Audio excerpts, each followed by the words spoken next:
Okay, our first question.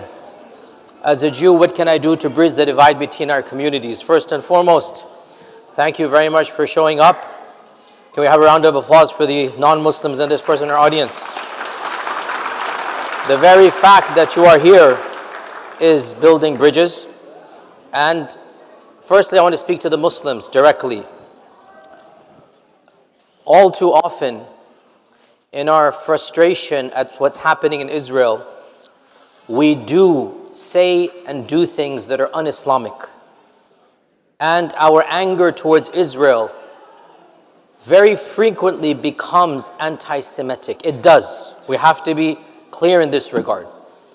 We should not be saying the Jews do this, the Jews do that.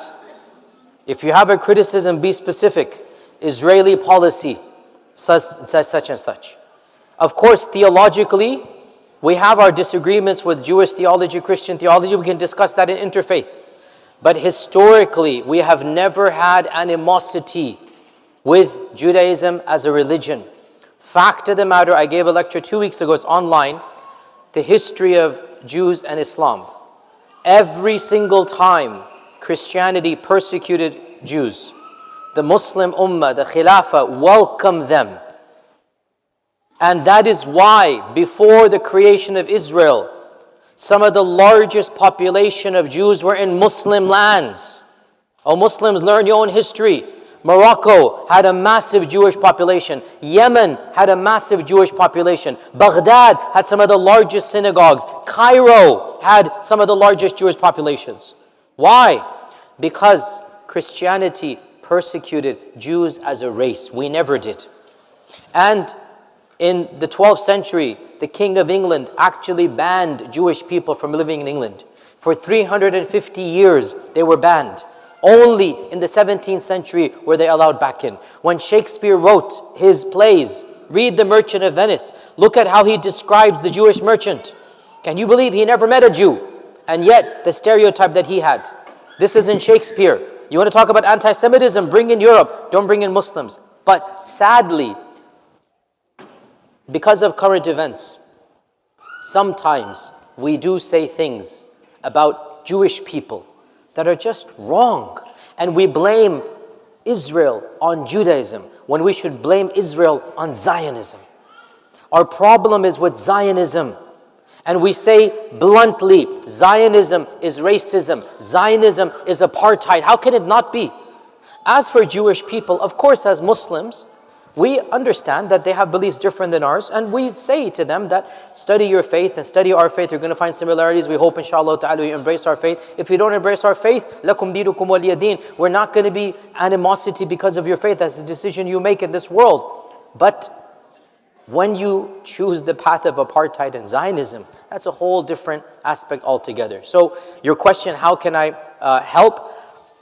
We need allies within the Jewish people more than any other peoples.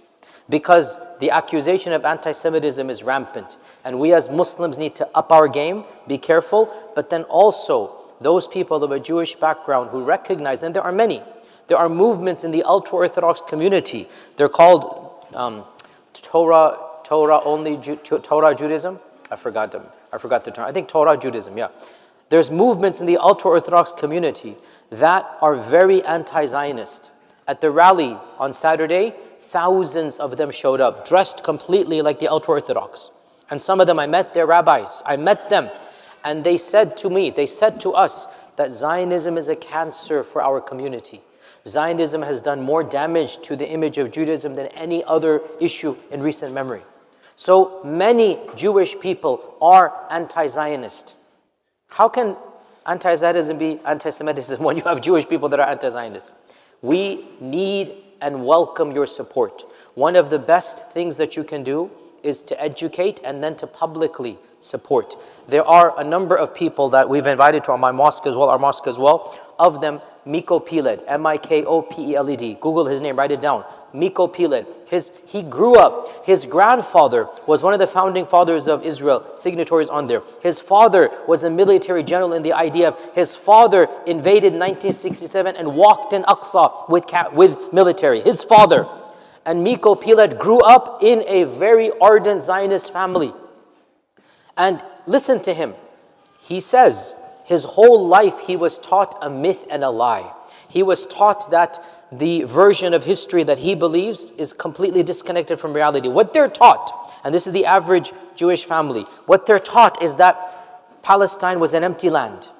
And Jews came and built a massive civilization, and the Arabs hate them because they're Jews. I know it's so utterly simplistic and ludicrous, but that's the image that is taught to them. That the reason why the Arabs hate us is because they're Arabs. They remove politics, they remove history. And the expulsions are not mentioned. The massacres are not mentioned. Zionism as a philosophy is not mentioned. And the sad reality, as Miko Pilot himself says, you can grow up in Israel and you see the apartheid, but you don't see it. Because just like, imagine you were a white person in America in the 1800s, you can ignore slavery and live a nice life. It's awkward looking at slavery, right? It's better for you, easier for you, just ignore slavery and you can live a nice life. That's what happens when you are an Israeli Jewish person in Israel. That it's awkward to look at how Arabs are treated. It's awkward to imagine the 70+ laws that are discriminatory. Israel, even the Arabs that have Israeli citizenship are not treated the same. Go speak to them, I've spoken to them. There's social and legal pressure at every single level. Ownership, education, jobs. They face discrimination even as Israeli citizens, because there are Arab Muslims that are Israeli citizens. But where they can live, the jobs they can get. And even right now, speak to the Palestinians whose relatives are there. If not the West Bank, I have some of my friends, their cousins and distant relatives are living in Jerusalem legally under Israel. And they're not allowed to, they're monitored, their WhatsApp is monitored. They cannot criticize. If they have a pro-Gaza flag or something, they're going to get arrested. There's no freedom if you're an Israeli Arab, if you're an Israeli Muslim. You don't have those freedoms. Israel is not a democracy. Only for Jews, just partially, yes. Not for the other people, no. It's apartheid. It's classism. It's blatant racism. This is if you have citizenship. If you don't, it is blatant apartheid.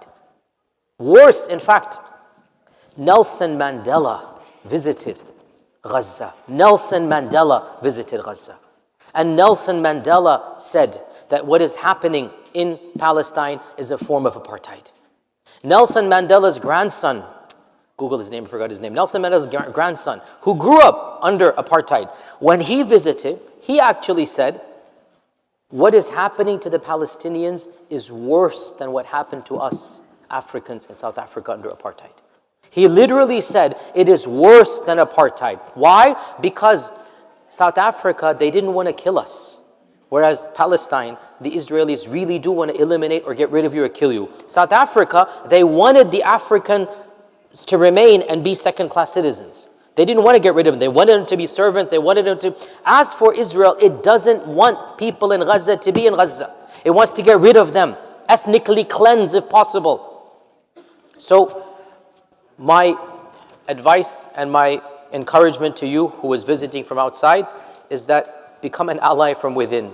Become an ally within your own community. Speak out and demonstrate to the world that we Muslims, we're simply preaching and speaking the truth.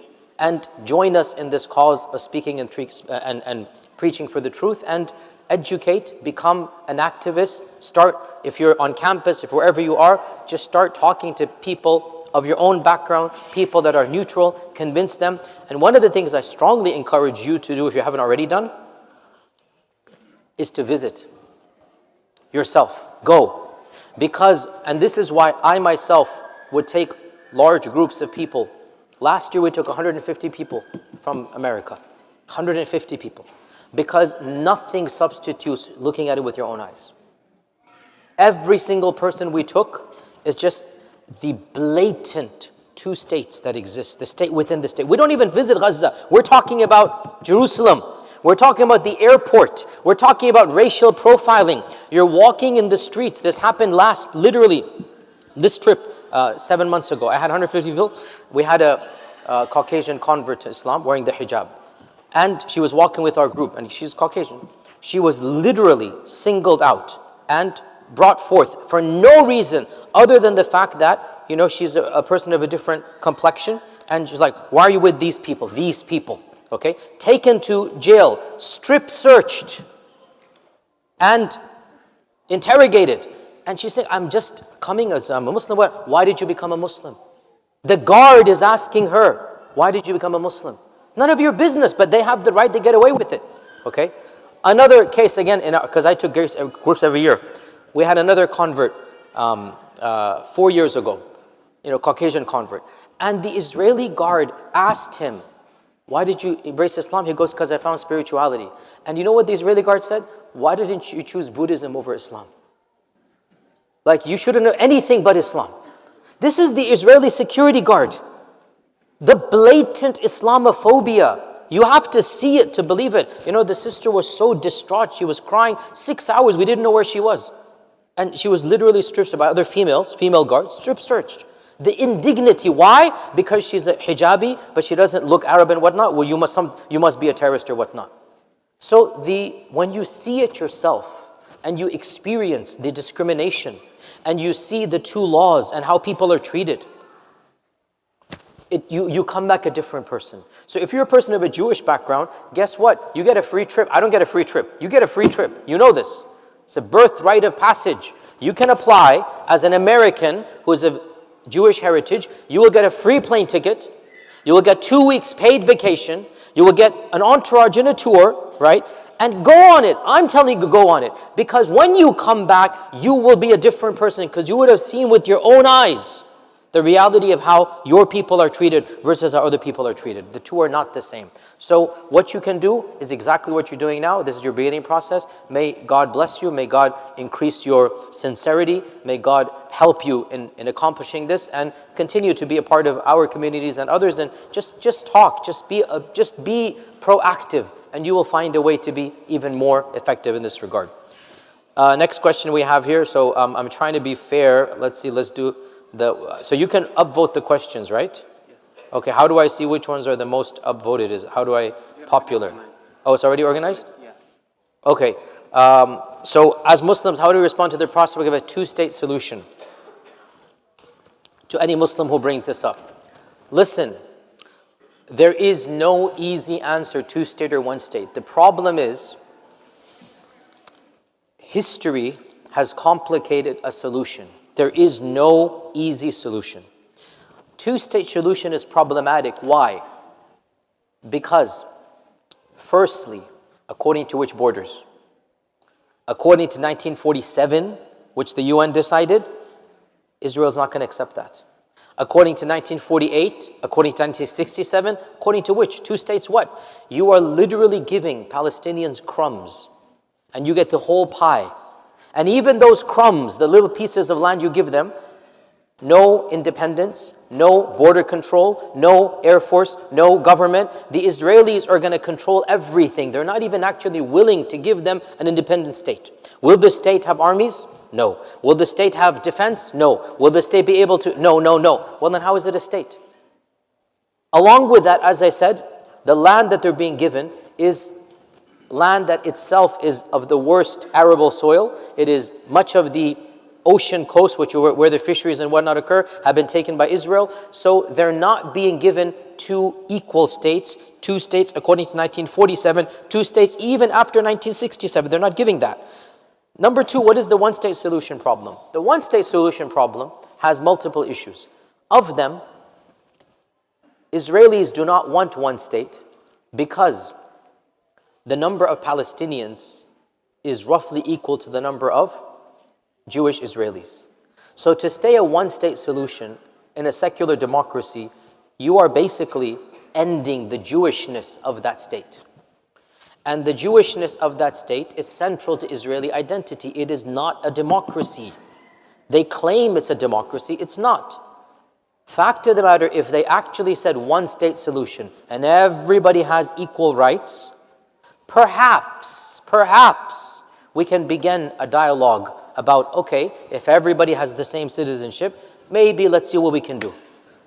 By the way, I'm just saying perhaps. A lot of people of the Muslim and Palestinian background will say no. Why is that? Because they're going to say, these are people who have usurped the land. And the response is, Islamically, you're right. Legally, how many generations does the sin of the father continue on to the son? What if a native Indian were to come right now and say, this masjid used to be native Indian property? Technically, they might be right. So Islamically, of course, the land is waqf for Allah Azza wa Jal. In the UN, we can't bring in Islam, they can't bring in Judaism, correct? In the UN, we cannot bring in Islam, they cannot bring... So even if we were to say one state, the issue comes, number one, the right of return. There are 9 million Palestinians. In this audience, I forgot to mention second Nakba very quickly. Second Nakba, how many? Second Nakba, 1967. 1967. Fewer hands raised. 1, 2, 3, 4. Fewer hands raised. So we have 9 million Jewish people, Palestinian people around the world from the first and second Nakba. They want the right of return. If you allow them to return, you're going to have 70% Palestinians, 30% Jewish people, right? The whole country is gone. There's no way Israel is going to allow this. So Israel has dug itself into a hole from which it cannot get out of. Neither one state nor two state is going to be effective. So Israel has a problem that has no solution. It has no solution. Because no matter how evil Zionists are, they do understand if they were to just exterminate 2 million people in Gaza, that's going to be a crime that will never be forgotten in all of history.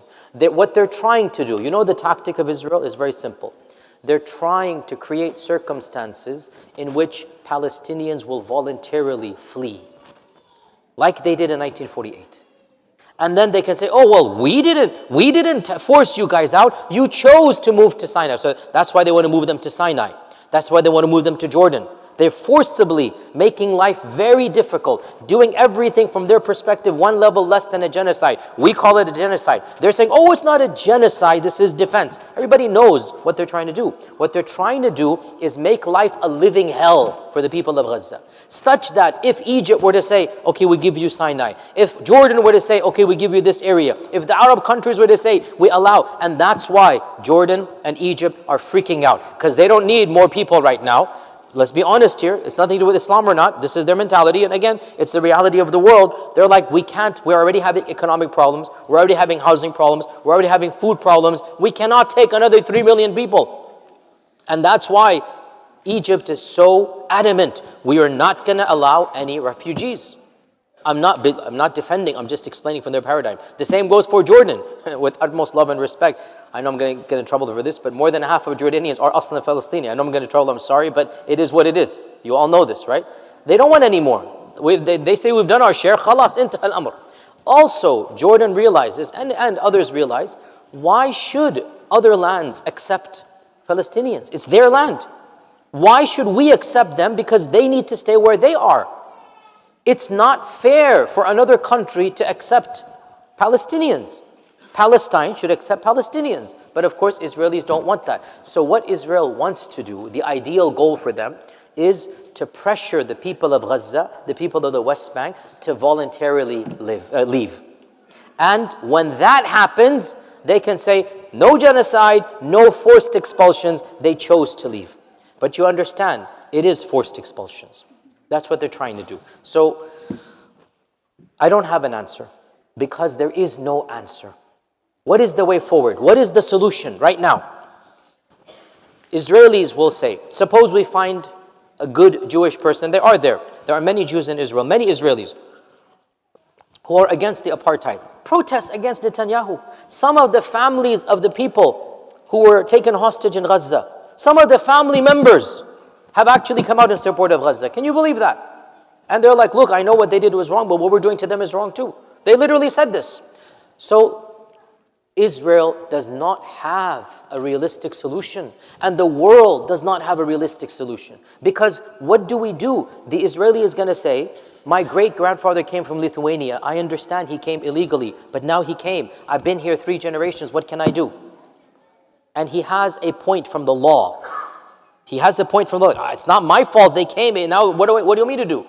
And he's going to say, okay, even if I left the person of Gaza, I can't just take him back to my house if his grandfather lived there. If my grandfather kicked his grandfather out, he's going to say, that happened back then. Why should I have to pay? I've inherited this house. I purchased this house. And that's the way of the world. And technically, they have a point here. So what is the solution then? I don't know. There is no solution. Blame the United Kingdom, blame Israel, blame Zionism. And what do we do now? And that's why it's such a problematic reality. There is no realistic political solution. The two-state solution is unfair and it's dead. And neither side really wants it. The Israelis don't want it because they want the full state to be theirs. And Palestinians don't want it because it's not freedom. It's not. It's giving them crumbs. They don't have anything. And it's only for a few people. How about the millions out there? The one-state solution might be more reasonable, but many Palestinians are against it for the simple reason that you're agreeing to what happened in the past, and you're going to acquiesce to the acquisition of land. And you will say that what happened is legitimate. And they have a point too. And many Palestinians in this audience are going to say, how about me? Where's my jinsiyah, my nationality? I was kicked out of my land. My grandfather never had nationality. Because of this, I want it back. And no plan is going to allow the right of return. This is not going to happen, realistically. So, sorry to be so blunt, but there is no pragmatic solution that I can think of. Which is why it does become a little bit depressing in this regard. Wallahu a'lam. Question here, two are the same here, is that how can we teach college-age kids to address activism when facing restrictions from admin? And the similar question, how can a young person make long-term goals? Who do I connect with? What I need to study?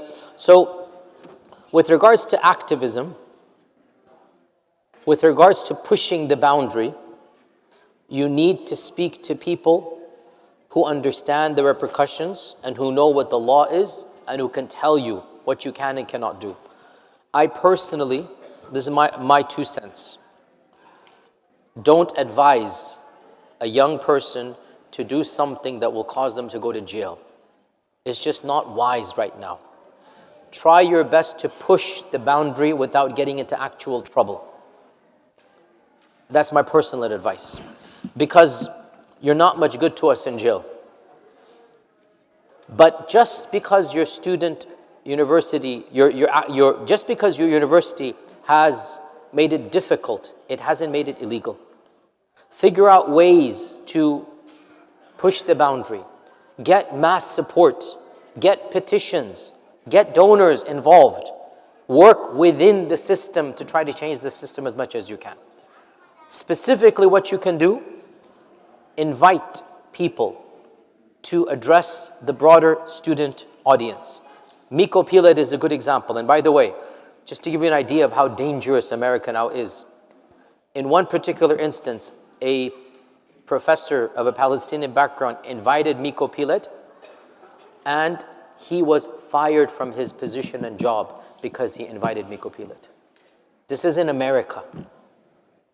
This is in America. Miko Pilat tweeted, look up his tweets, the name is there.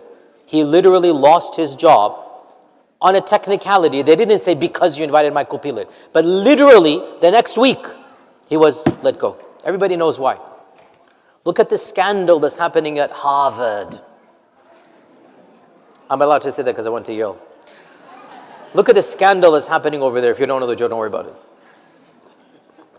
Look at the scandal. Wallahi, shameful. The president is fired because she didn't, even though she kowtowed, even though she did bow down, but not enough. She showed servile attitudes, but not enough. She was literally let go, and another person brought because of the power of the lobby. Look at, this is the reality of the world we live in. So I'm not asking you to do something unwise, but the tide is changing, and every one of you has a role to play. There are two battles going on. There's the battle of the physical, the battle of blood, the battle of actual in Gaza. We're not over there. There's another battle that's not physical, no blood involved, no guns involved, no weapons involved. It's the battle of words, the battle of mind, the battle of perception, the battle of the media, the battle of image. This is the battle every one of us is involved in. Every one of us is involved in. We now know for a fact, Twitter, known as now X, and Instagram and Facebook are suppressing pro-Palestinian accounts. Unbelievable, the blatancy. Elon Musk has taken out accounts that are pro-Palestinian. Even though he allows far right, He allows blatant racism. He allows blatant Islamophobia. But when an account starts spreading Palestinian news, images, those accounts either get banned or they get shadow banned, i.e., and I know this because I know exactly what happens. I forgot how much because I'm not low nerve on social media. I have 800, 900, I don't know, million people on Facebook, something on Twitter. When I post something generically, some good, tweet about Islam, be good, whatnot, mashallah, hundreds of thousands. When I post about Israel or Palestine, it doesn't get that reach. And in the beginning, I didn't understand what's going on. Why can't the same audience get no? Because Facebook, Twitter has algorithms. Even if you subscribe to my page, you're not going to see everything I post. And depending on the content, Facebook will decide to amplify or censor. So, how do you beat the algorithm? Sheer quantity. If every one of us retweets, if every one of us amplifies, the algorithm cannot fight back. It's an algorithm, it's not a human being doing it. So every one of you has a role to play in spreading, in educating. That's what we can do. Just keep on pushing the boundaries as much as you can. Question here, as Muslims, do we support liberals or we support conservatives? It's not an either or. And this is a level of maturity. If you listen to my khutbah today, it's not an either or. Every single scenario needs to be looked at and weighed, pros and cons. Right now, the priority for us is the war taking place in Gaza. I am a Muslim, alhamdulillah, despite my enemies saying takfir of me. I'm a Muslim, I say the shahada. I affirm mainstream beliefs about sexuality. I affirm Allah Azza wa Jal created man and woman and the two should marry. I affirm there is no marriage between the same genders and intercourse between the same genders is a sin and fahisha and haram. The question now is, what do we do with our politicians who have made laws in contrary to this? What do we do? This is a difficult question. When 15 years ago this question was being debated, if we could have had an input, maybe we should have had some type of input back then. Now this question has been resolved. The Supreme Court has weighed in. All politicians are saying the same mantra. No politician, even from the conservative side, is publicly saying that this should be made illegal. It's a done deal. You understand what I'm saying here? It's a lost battle. Muslim politicians have also then decided to not fight this battle. And they're saying the same thing. Should I criminalize a Muslim politician for saying something un-Islamic when any other person in his place would have done this exact same thing? In the end of the day, this is a lost battle. Everybody is singing the same tune, Muslim or non-Muslim. So should I, and here's again the awkward reality, AIPAC has publicly given $15 million to any opponent of the one Palestinian in Congress. You guys know this? $15 million to the opponent of the one Palestinian American in Congress. This Palestinian American Muslim lady, she stood in Congress, tears down her face, screaming at American foreign policy, saying, "You guys are bombing my own grandmother in Gaza." Nobody else can say that. The passion, the power, and the connection. She has consistently stood on the side of Palestine. By the way, please don't misquote me and put me and say I'm endorsing everything. This is our problem, wallahi, as a community. We are still in kindergarten. I say something like this and one of you guys, astaghfirullah, is going to take it and say, Yasir Qadhi endorses the kafir. A'udhu billah. Calm down, chill, relax. Relax, brothers and sisters. Don't be so eager to throw people out all the time and make takfir and whatnot. I'm telling you facts. The facts are, we only have one Palestinian Muslimah in Congress. That's a fact. The facts are, she has consistently been a vocal voice of support for Palestine. The facts are, the Israeli lobby has given $15 million to her opponent. And the facts are, the Muslim community hates her. Why? because I'm not going to defend her. She said things she shouldn't have said about LGBT. This is the awkward reality I talked about in the khutbah. That awkward reality between purity and pragmatism. She cannot enter a single masjid in North America. I'm not saying she should. Don't misquote me. I'm just giving you the facts. No community would invite her. Why? Because of morality issues. What do we do? I don't know. I'm not a politician. But I do know simplistic cancelling and kafir and bid'ah and kufr, you still haven't solved the problem. Spout as much kufr and bid'ah you want. We still have Gaza being bombed. And the few people in Congress that are standing up, we need their support. They need our support. Do you agree with me in that much? Do you agree with me in that much? So then what is the way forward? I don't know. Can we be mature enough as a community to understand that our congressmen and women are not fuqaha, not ulama, not muftis, and that they're going to have problematic views that I'm going to preach against from the mimbar? And yet still we can support them when it comes to voting because what they're helping the Muslim community. Can we reach that level of maturity? You say no. It's not going to happen. Because you're not going to have a Maulana in Congress, that's why. You're not going to have a Maulana in Congress. I'm not going to run, God forbid I ever run. A'udhu billah. And if I were to run, I would lose in a landslide because I'm not politically correct. I'm going to say, we are the biggest supporters of genocide in the world today. You think I'm going to be elected? I'm going to say our support of Israel is immoral and illegal. You think I'm going to be elected? I'm going to say I want, Muslims to be, whatever I'm going to say. You think I'm going to be elected? The people you want are not going to be elected. I wish they were, they're not going to be. Beggars can't be choosers. And right now we can't choose. We have a few people in Congress that are of a Muslim background. Every one of them has been pro-Palestine. Alhamdulillah. We thank Allah for that. Can we support them because of Gaza? Even as we criticize them for other issues. Can we reach that level of maturity? You say no. Have you changed your mind? He's changed his mind, mashallah. We've gotten a convert. So when there's hope for you, there's hope for all of us. We have to reach a level of we can't be binary, 0, 1, Manichaean. We have to be multifaceted and nuanced. If you want to be in the political realm, you have to choose your battles. Let me ask you, dear brother, I'm not trying to put you on the spot. Do you think that we're going to find a politician that says we should shut down all pagan temples? Shirk should be banned in America. No, but shirk is a worse crime in the eyes of Allah than LGBT. Is that not the case? The same freedom that allows the temple of Satan to open a temple down the street allows us to open this mosque. We have to support religious freedom. We have to.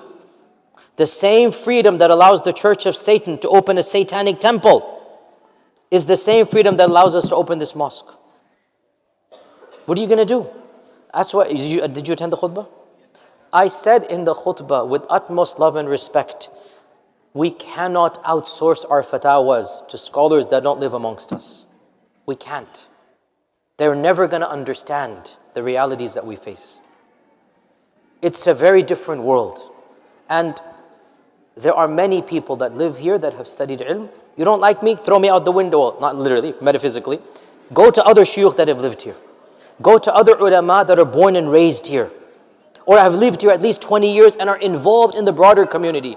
Don't go to ulama that have 20 people in their halaqat and that's it. No. Go to an alim that is an activist, an alim that is involved in the community. Any shaykh. I guarantee you, you're not going to find a shaykh that is active for 20 years in America and really has a broad base and is preaching and teaching and believes that voting is haram. It's not going to happen. Yes, you will find shaykhs that have only 10 students in the basement of the masjid. Yes, that will say that. But activist, real shaykh doesn't happen. So find clergy and ulama that can relate to the real world. With regards to such politicians, my philosophy is we have to understand politicians are not our role models ethically and morally. That's not why they're in office. The Prophet ﷺ said, the scholars are the inheritors of the prophets. It is the scholarly class that we look up to for morality, for ethics, for sharia, for fiqh.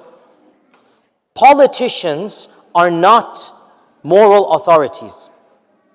Does this mean that I am saying they can do whatever they want? No, please don't misquote me. I'm simply saying politicians, they have a function. And their function is to make life livable in this world. So we choose politicians that make life most comfortable for us as an ummah. And we weigh the pros and cons.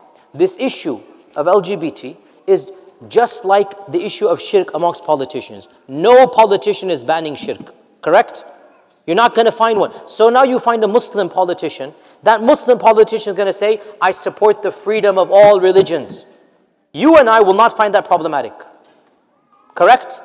Yet that is a bigger problem for fuqaha technically than the LGBT issue. Because we should not allow the freedom to worship shaitan. Shaitan does not have the right to be worshipped. A'udhu billah.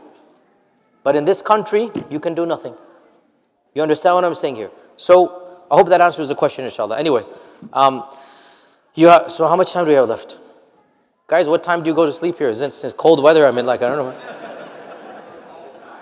It's very cold. I want to be in my cold blankets and whatnot. You explained why the US supports Israel. Now can you explain why no Arab country supports Palestine in terms of money and weapons? La ilaha illallah.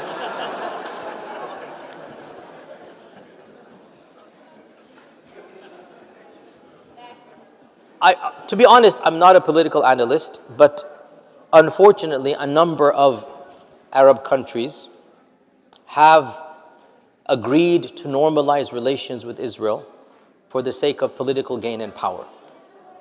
So, once again, America has promised a number of Khalij countries that if you normalize, you open embassies, you have direct flights, you form political alliances, we will increase your military aid, give you more grants, give you more economic power. And so they have agreed to this. They have sold the religious aspect of Aqsa for the dunyawi aspect of stronger economy. This is the simple fact of the matter. And it is very painful, and it is true. I have no defense, and that's all that can be said. All that we can say is that until we find the rulers that will come and help us, we will have to do what we can ourselves. We cannot just blame the rulers and badmouth the rulers. I'm no defender of the rulers. But I know one thing, on the Day of Judgment, Allah is not going to ask me what the king of another country did. Allah is not going to ask me what the prime minister of another country did. Allah is going to ask me, what did you do? So I'm more worried about that answer. And I'm more worried about what I will say, what did I do? So I have no defense of our rulers. And I am dismayed, disgusted, ashamed of some of them that have literally agreed to sell the Palestinian cause for a check. Literally, that is what is happening here. Disgusting. But I also know that my disgust is not going to get me into Jannah. My anger and frustration and curses is not going to earn Allah's pleasure. I still have to do what I can for myself. And so I am more involved in my world of activism, of preaching and teaching, and I urge you to do the same as well. My neighbor is a Jew, should I move? What?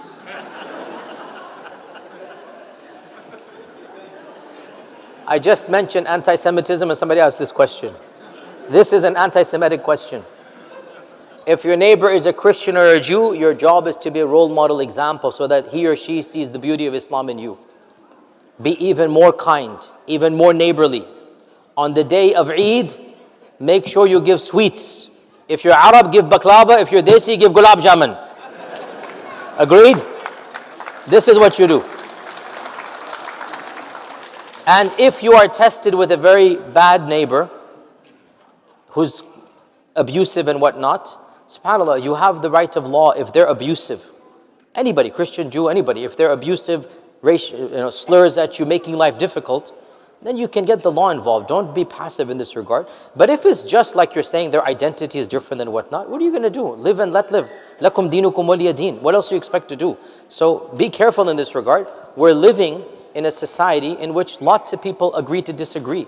Agree to disagree in a civil manner and give da'wah through your actions. Inshallah, let's go for another 10 minutes, guys. Is that good? 10 minutes, right? Because I know I want to get back to bed and get in that cold, man. SubhanAllah. I don't know how you guys live in this cold. Wallahi, SubhanAllah. Anyway, let's see. I want to get the questions that have.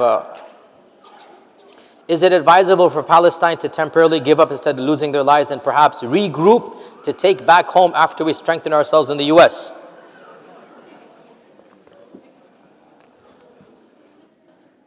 Every person is responsible for judging this himself or herself. Every person of Palestinian background, that's their choice to make. It's not my choice to make. I will tell you though, that in my own experiences, most of the Palestinians that I have met in Palestine, subhanAllah, they refuse to leave.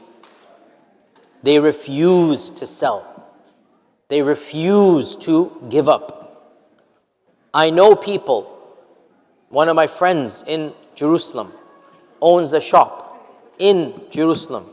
He has told me that he has been offered $10 million. $10 million for a shop that is smaller than, like literally 20 feet by 20 feet, but it's in Jerusalem. He has been offered 10 million by American Zionists. In fact, one of them said, here's a blank check, write any number, we'll get it for you. And he said, I would rather die a million deaths than take a penny for you guys. This is the spirit of the people of Palestine.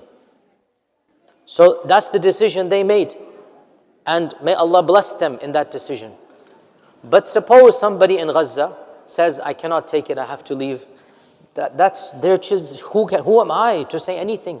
Wallahi, brothers and sisters, I don't know if I could have lived in those circumstances. I mean, let's be honest here. I don't know if I could live in bombs falling and whatnot. If I have the opportunity to leave, maybe I would have left. I don't know. So let every person decide on their own. And Allah will be, merciful to all who are sincere. That's not a decision we have to make. Thank Allah, we do not have to make it. Is it haram to look at the people who support Israel? Then you better close your eyes while you live in America, man. You cannot open your eyes in America. Be realistic, guys, please. How can we avoid peer pressure from your non-Muslim friends, especially when you're younger? This is the struggle of life, O young men and women. Whether it's alcohol, whether it's drugs, whether it's porn, whether it's dating, whether it's Israel, this is how you become a man or woman. This is how you come of age. And sometimes you might slip, may Allah forgive you, and sometimes you're going to be firm, you're going to be proud of that. And in those slips and in those struggles and in those overcoming, you will form your personality. You are shaped by your middle school, high school experiences. Oh, young men and women, you are shaped. You will become who you'll become based upon these little things happening right now. You might think the world, but in reality, it's a very small part of your life, Right now, it's your life. But when you're 30, 40, 50, you're going to look back and laugh. Because it is very trivial once you get to that stage. I understand. We were all young once upon a time. I understand. When you're 13, 15, 17, your clique, your group of friends, your high school, it's a very, very tough environment. But in answering those challenges and in overcoming those mini battles, you will form your own personality. You're going to come out scarred and wounded, but better for it, wiser for it, braver for it. So don't give up. Fight back as much as you can. Form your own personality. And I'll tell you one thing. If you're going to give up when you're 13, you're going to give up when you're 17, you're going to give up when you're 27. But if you're going to stand up when you're 13, you think you're going to give up when you're 30? No. So be brave. Be firm. And you want a role model? The Prophet Ibraheem alayhi salam, when his whole people surrounded, when the king Nimrud said, who did this? When they were going to throw him in the fire, he was 13 years old. Ibrahim was 13 years old. And Ibrahim said, oh, that idol did it. Go ask that idol. You want role models? You will find them. So I urge you to discover your inner strength from Allah subhanahu wa ta'ala and fight these mini battles, knowing that when you do so, you will become a leader when you're older. Insha'Allah ta'ala. Final questions here. Let's go to 9:30ish, inshallah. Let's see. Okay, this is a very legit question. Very legit question. And it's a very real question. The balance between enjoying dunya versus helping Palestine. Listen, at some level, all of us are living a comfortable life, way above and beyond what the people of Palestine are. Every one of us has to make a decision. We thank Allah that Allah subhanahu wa ta'ala has mandated zakat. Because Allah has told us what is the bare minimum. We thank Allah. Can you imagine if that wasn't mandated? So we thank Allah that Allah has made our religion easy. وَمَا جَعَلَ عَلَيْكُمْ فِي الدِّينِ مِنْ حَرَجٍ يُرِيدُ اللَّهُ بِكُمُ الْيُسْرَ. If we give the minimum, we're not necessarily good people, but we're not bad people. We thank Allah. If we give the minimum, at least we have saved ourselves from Allah's wrath. Now, after this, you can gain higher levels by more sacrifice. At the same time, you must take care of your family to a reasonable level. Because the obligations of your family are a priority that is fard ayn on you. And the obligations of the ummah are a priority that is fard kifaya. And the fard ayn takes precedence over the fard kifaya. Do not cause any long-term damage to your immediate family. And that includes education. That includes investing in their own future at the cost of fard kifaya. At the same time, to be frivolous, to be extravagant, to spend tens of thousands at this time frame, the fact of the matter is it doesn't bode well. It's not a good sign as well. The least you can do is cut back on your own personal extravagance. You don't have to go for the luxury vacation right now, and have a middle ground. Give a little bit more for sadaqah and save for another day, inshallah ta'ala, when time is better. There is an element, without a doubt, there is an element when there's tragedy going on, your heart should reflect that tragedy. And it's a healthy sign. All of that having been said, technically speaking, if you do the minimum, you are not sinful in the eyes of Allah. So you all decide, and I have given detailed lectures about this. The beauty of our religion, it caters to humanity as a whole. It doesn't just cater to the ultra-religious. It doesn't just cater to the highest level of taqwa. It caters to everybody. And so those people who are struggling with iman, they're told the bare minimum. And if they do that, okay, they've made it past punishment. And those people who want to get to the highest level, they're told how to get there. And in the middle are millions of levels, and you can decide where you want to be. وَلِكُلٍّ دَرَجَاتٌ مِمَّا عَمِلُوا. Everybody's going to get the daraja based upon their amal. The same goes for extravagance and living simply. The same goes for, deen versus dunya. The same goes for how much fun you should have versus how much ibadah. All of this, you have the minimum that is required, you have the max that the Prophet ﷺ showed you, and between the two, you have a whole spectrum and area. You will find your comfort zone, and the goal is to keep on pushing yourself to go higher and higher and higher, so that you meet your Lord and you're at your highest peak. And with that, inshallah ta'ala, I think inshallah we've had a long and productive day. I ask Allah subhanahu wa ta'ala, let's raise our hands in dua. I ask Allah subhanahu wa ta'ala to bless this gathering. I ask Allah subhanahu wa ta'ala to cleanse our hearts of any evil. I ask Allah subhanahu wa ta'ala to make us strong and righteous and pious. I ask Allah subhanahu wa ta'ala to bless us and our progeny after us. I pray to Allah subhanahu wa ta'ala that the people of Gaza see their victory swiftly and immediately. Oh Allah, send your help upon the people of Gaza. Oh Allah, send your aid upon the people of Gaza. Oh Allah, send your support upon the people of Palestine. Oh Allah, show us a day where izzah is achieved, where glory is achieved. Oh Allah, make Masjid al-Aqsa a safe place, a safe haven for anybody to go worship there, oh Allah. Oh Allah, allow all of us who have not gone there to go and pray there in safety and peace, oh Allah. Oh Allah, grant the people of Palestine who have passed away, grant them the death of a shuhada, ya Allah. Oh Allah, those that are hungry, feed them, oh Allah. Those that are thirsty, oh Allah, give them water, oh Allah. Those those that are sick, cure them, O Allah. O Allah, give them aid, give them comfort, give them sabr, give them nasr, Ya Allah.